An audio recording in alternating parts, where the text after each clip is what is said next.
Përshëndetje të nderuar miqtë e mi, besoj që edhe ju jeni duke e parë Prime-in dhe shikoni që shkurta fatkeqësisht ka hyrë me pushk në dorë, apo ndoshta janë emocionet ato të cilat e kanë përfshirë dhe shkurta nuk arrin dot ta tregon atë që ajo dëshiron të thotë.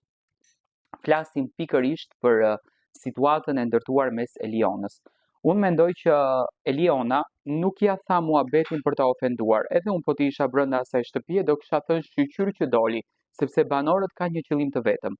Nëse shkurta dëshiron që ta fiton Big Brotherin, edhe Eliona dëshiron ta fiton Big Brotherin dhe normalisht secili lufton për interesin e vet. Mendoj që shkurta ka krijuar një mendim të gabuar për banorët, është ky fenomeni që ndryshe duken nga jashtë dhe ndryshe duken brenda, dhe mendoj që ky lloj fenomeni do ta nxjerrë shkurtën shumë keq. Eliona ishte shumë e qartë dhe normalisht Eliona nuk e ka ditur që shkurta jeton në kapsullë. Mendoj që shkurta në këtë formë, në qoftë se nuk i kontrollon emocionet, do del shumë keq. Si është mendimi juaj?